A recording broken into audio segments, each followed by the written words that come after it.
everyone. Welcome to the Accelerate webinar series hosted by the University of Denver's Daniels College of Business Executive Education Program. I'm David Worley, Executive Director, and I'll be your host. This series is designed to help you accelerate your capacity to deliver results for your organization.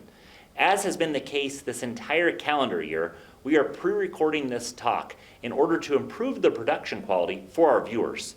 The faculty is available to answer your questions today as the episode airs live, and you can pose them by clicking on the Q&A icon at the bottom of your screen.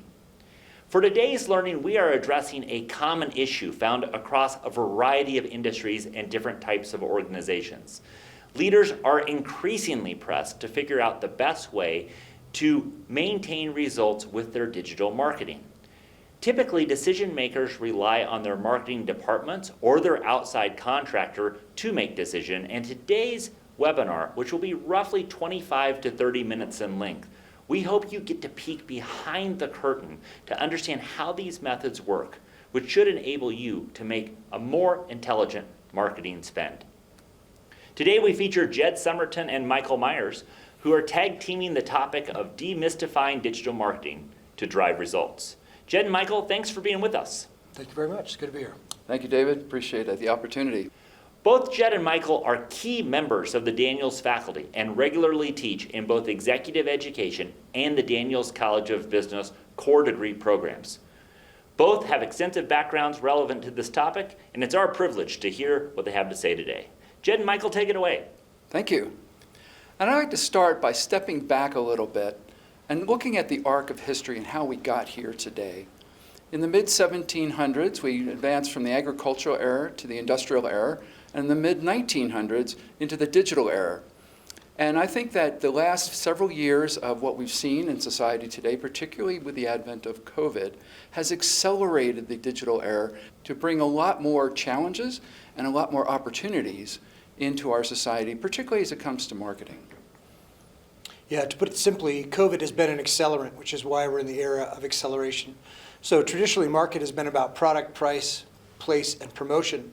While that is still true as kind of a structure to think about, it's changed. And so we've also been talking a lot about, over the last 10 years, about mass customization, which is I can go to a website and I can go and get things specifically for me. So you can custom order Nike shoes, you can custom order Puma shoes, those kinds of things. And what's happening now is we're really businesses are struggling to figure out how to create loyalty, and that's a real challenge. And so using data to help create loyalty is one of the primary drivers in a product and service-centric world because of search. And so the reason, there's a couple real hard and fast reasons as to why data is so important. Data-driven companies, on average, generate 23 times higher rate customer acquisition, so get it at a much faster rate. 18.8 times customer profitability, and then up to 60% increase in operating margin. So the goal has always been to get to know your customer and meet their needs, and that's what digital and that's what analytics allow you to do in figuring out what those data points are. If I can pick it up there, I'd like to say, how do we do that to make sure that marketing is well aligned with the rest of your organization and to make sure we take the best foot forward for the entire corporation? Well, we start with the vision of why the company is here and then the mission of what they want to deliver into the market. We distill that down into goals, and then we make the goals in numeric form reflected into a balanced scorecard. And then we have accountabilities for individuals to take those actions forward, and they execute processes that ultimately collect and use data to deliver higher performance into the business. Now, the balanced scorecard sets those targets and delivers that down into the data layer where we say, here's what we're trying to achieve. And then after we execute the processes, the results come back up and we align them to the balanced scorecard. And the balanced scorecard, established in some Harvard Business School articles in 1991, it's been around for a while, but not many companies look at it. But it has 4 quadrants in it. And the first one, in my view, should be customer, because everything good in a company flows from the customer.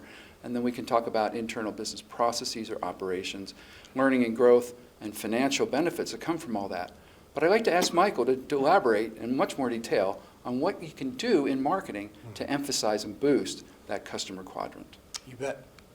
So what's interesting right now, lots and lots going on, and it feels very complicated and very messy. But if you filter it down into its most simple components, data in marketing is actually bringing us to a place of context and time. So as a business, you get to meet your customers' needs because those data points that you collect and analyze and review and pay attention to allow you to create contextual experiences for your customers. So the ultimate goal is to figure out what their needs are, when those needs come up, where they are when those needs happen, and that's what data provides. It provides the context. The other part of this, too, is time.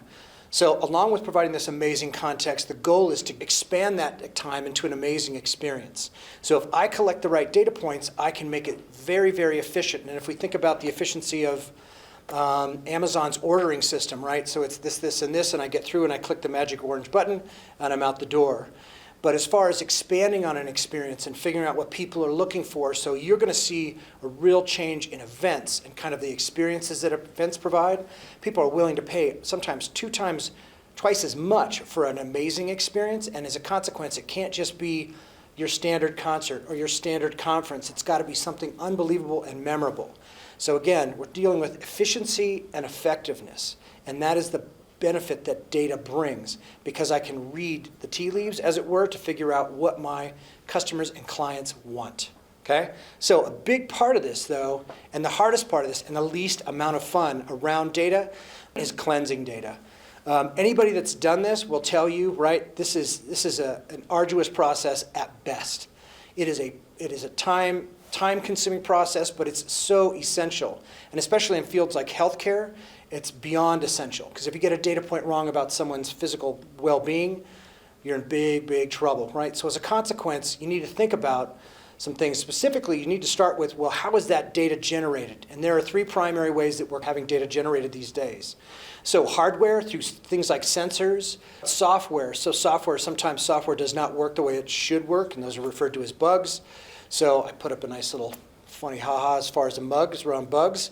But if the software doesn't work very well or it has errors, those things kind of error out, and that's a problem with the data and the data collection. And then obviously, the human side of things, which is primarily data entry, right? For example, using the healthcare example, if someone gets on the scale, are they weighing that person with shoes on or shoes off? Now, that might be a two-pound difference, but the fact is, it's a difference that has meaning as far as data collection and data usage. To dive deeper into data entry, so there's four primary issues with data entry. Transcription, so someone might spell my name right, and this time include Junior, even though there is no Michael Myers Jr. to the best of my knowledge. Insertion is where you insert a number that doesn't exist, etc. So you just mistype, those kinds of things. And then we have deletion, where I actually delete a character that is there, and so that's a problem with my readings as well. And then we've got transposition, so it's just switching numbers from one place to another. So data entry is a big, big part of this, right? Huge part of this. And as we get better with more sensitive sensors and more accurate sensors and more data readings, things will get better. But at the end of the day, data cleansing is a big challenge. So this is something I put together as far as recommendations for how to get around data entry issues for an online form. So username, so we want to check and make sure if that's a duplicate or not, if that exists already. This happens all the time if you sign up for a new Gmail address. Then password, right? So recommending a strong password. And then when they make you confirm your password, does it match? Then we've got birth date. So that birth date can't be 2018. It's not real, right? So they have to verify that it is possible and real. And then if you have age restrictions on your site, those things are met. Email address, right? Is it a real email address? And then you can verify that email by sending them a message. Social security number, so there's databases you can go and verify that that's a real social security number. And then phone number, right? Verifying that that's a real phone number and actually sending a text to verify that phone number. And then, of course, zip code to verify that that's a real zip code. Those are very important as far as making sure that that data entry is appropriate and works. And then from there, once you get the data in, and I would say this, honestly, about 80% of your time is spent data cleansing, and about 20% of your time is going to be spent on the visualization part, which makes everybody sad. There's some really good tools around data visualization. So Tableau is my weapon of choice that I use in my teachings. And then Power BI is another great one. We also have consultants and contractors that use Adobe Illustrator when things get really challenging because they have kind of maximum freedom about storytelling. And when you're doing these things, when you're creating data visualizations, you need to think through and how you're going to tell the story that you're going to tell and how you do it simply in such a way that can read. And there's about 5 things that you really want to think about whenever you're creating a data visualization piece. Number 1 is there is no order. So this is a heat map, and this is dictating what people look at first. So there really is no top left and go down to the bottom right. There's none of that, just kind of free-flowing wherever the eye goes. And this happens with infographics. So you may think you're putting the most poignant information in the upper left-hand corner. People may look at the bottom right or in the center and change it up. And obviously this changes based on culture as well. Number 2, right, we see what stands out first. So if you look at this chart, it's pretty evident that big spike on the far right is what stands out first. And that changed the entire trajectory of the average of that data collection. So pretty interesting. And again, if you're trying to tell a story and you're going to try to ignore that piece, it's not going to work. So that piece, that point, better be the story. Number 3, we only see a few things at once. This is an example of, I don't know, maybe 20 different data points. Point is, though, your brain can only handle about 6 to 8 different data points. So you want to keep those numbers relatively low as you're telling a story. Number 4, right, we seek to make meanings. We seek meanings and make connections. This is from Google Analytics, and this is their flow function. They acquired this company years ago. But it's great because it shows people what landing page people came in on and how they flow through to other pieces, et cetera. So it's great to help people understand how the customer journey works. And then number 5, we rely on metaphors and conventions. So I'll let you look at this map and let this kind of soak in. I've actually had students go, wait, it's upside down, and I go, that's kind of the point. There is no upside down in space, right? So the convention is to turn this, 180 degrees and look at it that way and go, oh, it's right. So the other thing is you think about these 5 things. I also want you to understand that data and data visualization is an important part in telling a story and helping solve problems. So this is a vehicle that's known as an Osprey. And about 8 years ago, this is a vehicle used in the military. About 8 years ago, these things were falling out of the sky. People were dying, and so they got grounded. The government put together a team, a task force, to figure out why this was happening. Now, I should tell you real quick, every time this thing takes off and lands, if it does that 4 times, it creates as much data as in the Library of Congress. Obviously, trying to get your mind around this data set's pretty difficult, so they had a group of, I think it was about 6 people sit in a room for about 6 months, and at the end of it, they could not figure out what the problem was. Then what they did is they acquired a piece of data visualization software and locked a different 2 people in a room together for about 2 months, and they figured out what the problem was and solved it. So if you're going to be trying to solve problems, or you're trying to tell stories, data is one of the best ways because it goes from trust me to trust the data that we pulled and the story that I'm telling. And now I'm going to let Jed tell you a little bit about storytelling.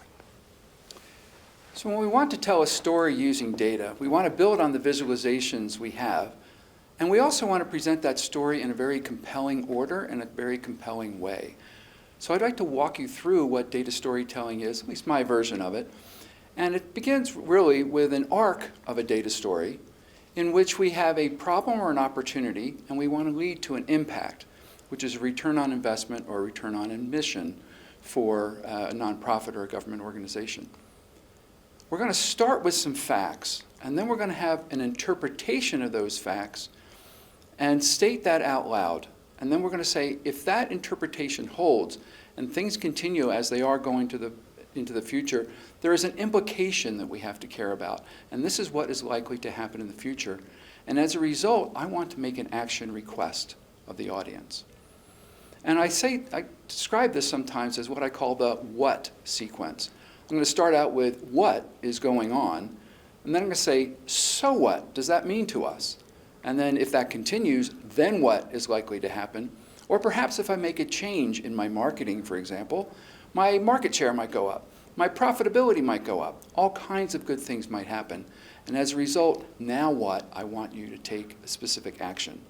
So I'm using this data story not only to convey what's going on, but also to get people on my side as to, yes, we do want to make this change in our marketing. We want to become more data-driven. We want to become more effective in our marketing programs. But I need to bookend this data story of why we are here and why you should care, your audience should care. Teddy Roosevelt once said, "No one cares how much you know until they know how much you care." And if you can get those folks into your sphere of thinking and into your emotional connection, because you want to be passionate about this. After all, this is marketing. So I want to make it compelling. And I got to say, the ancient Greeks had it right. They started out with ethos, which is your standing and why you're able to have this conversation to begin with. Then the logic of going through your data story and the what sequence. But what really makes it different and special is the pathos. That is the passion. And that is what makes a data story different from a regular business presentation, which is mostly just ethos and logos, and the numbers tell the story, etc. I want more than telling the story, to let the numbers tell the story. I want to inspire change. I want to get people on board and emotionally committed to making this new approach to marketing to be not only viable, but extraordinarily rewarding. And then you've got them on your side and you want to lead that change forward.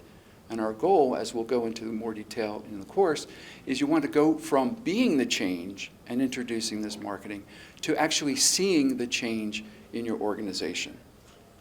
And that can inspire some huge improvements in your marketing and improvements of a large scale, like Michael mentioned, with customer acquisition, profitability, and efficiency.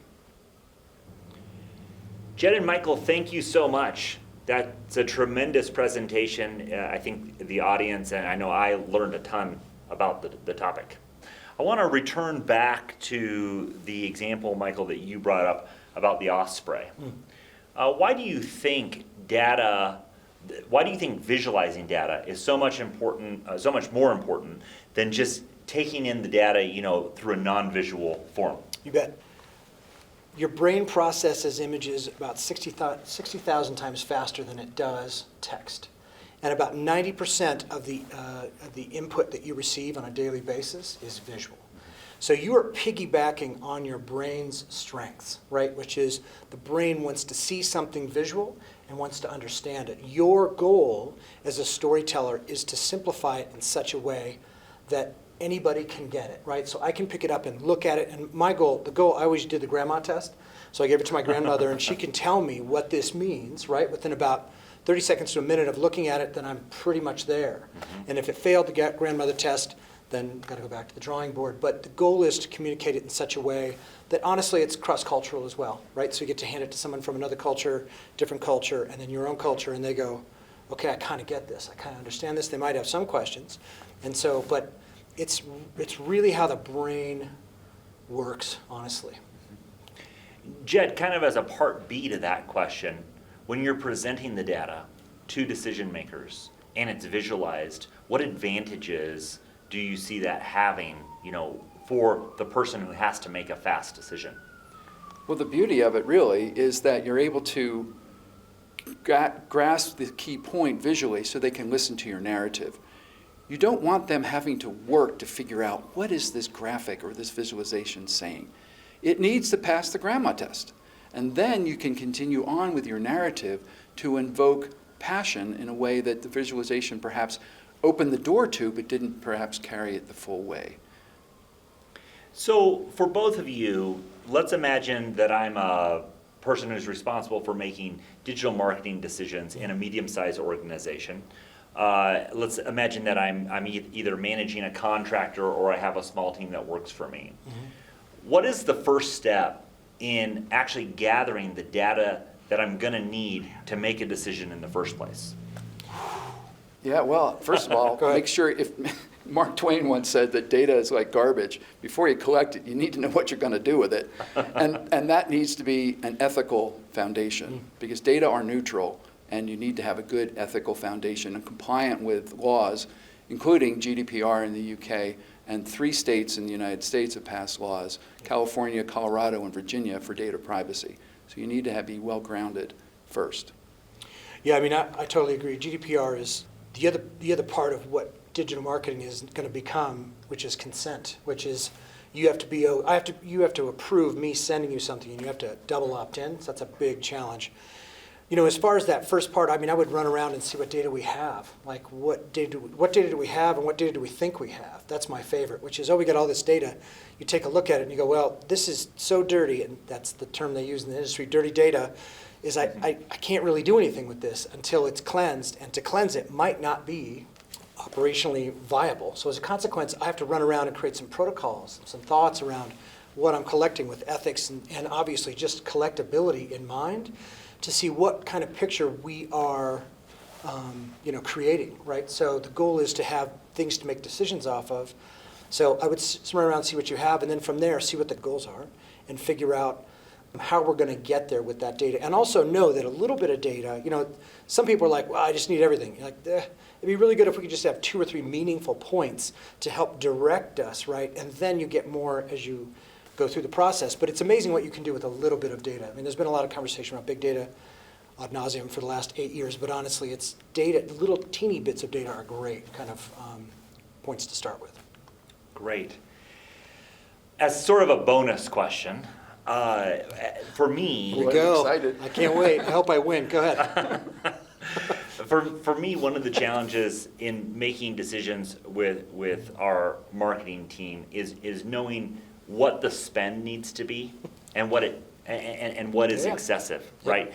I think it's very clear to decision makers when you're not even close to spending enough. And then I've never been in this situation, but I would imagine there's a point in which there are diminishing returns where you're like, we're overspending. For sure. I'm kind of interested in what advice you have for leaders who are watching this, who are kind of in the in-between. What would you tell them to look for in terms of knowing that you're collecting the right data, that you're engaging it sufficiently, and then also that's translating into a proper spend? What would you say about that? Let me take us up. You got the bonus, Here Michael. we go. So I would say, in general, I'm someone that likes to do lots of little tests to see if there is more opportunity out there. Mm-hmm. So if I'm spending and I've reached some sort of benchmark, it's like, okay, that's great. So maybe doing tests in different venues, different content, those kinds of things to see if maybe it increases the reach, right? But you have to pay attention to, what are lovingly known as vanity metrics, right? So what kind of engagement are we getting? But also, is it resulting in revenue? So, and those two things are, not necessarily tied together. I've dealt with lots of companies like, hey, we got 50 million likes and lots of time on our site, et cetera. So I'm like, how much money are you generating from that effort? And they're like, oh, yeah. So, it's easy to get in love with those vanity pieces, but the fact is, at the end of the day, you have to generate money. So if you're kind of in between, I would always think of everything as a test, everything. Anybody that walks in and says, we're going to pull these 3 levers and get this done, I get real suspicious of, because I'm like, there's like 80 levers we could use, right? And so which one of these is going to have a higher return on investment, whether that's soft or hard ROI, and figure out from there. But I think I would just to say have a test, have a kind of a scientist mindset to say, you know what, we're going to go do some experiments and see what works. And because that's the beauty of digital, right? It's not like, oh, that's in print and it's out and we're done. It's like, no, I can back off. I can create more content and less advertising and put these monies in different places and kind of see what works. Great. And I would agree with that. The incremental approach is really important, particularly if you're in an organization that's doing this for the first time or perhaps amping up in a new way. If you do a small piece, you can do as Michael said, you can put it out there and bring it back, but you can test and measure results, and you can learn as you grow. And you can point to your boss or your boss's boss and say, this is what I did, this is what worked, let's keep going. Hey, thanks so much to you both for being with us. That was really excellent and such great information in such a tight container. So, well done. Thank you very much. Thank you, David. Appreciate the opportunity. Thanks. Thanks for being with us. If you liked this webinar, please check out the Executive Education website for a variety of new episodes. We encourage you to check out our new digital marketing using data analytics workshop that Michael and Jed will be teaching for the first time this May 2022. In this 3-day course, they will take you behind the scenes of digital marketing in order for you to understand the processes and gain the awareness and know-how to develop a custom strategy for your organization.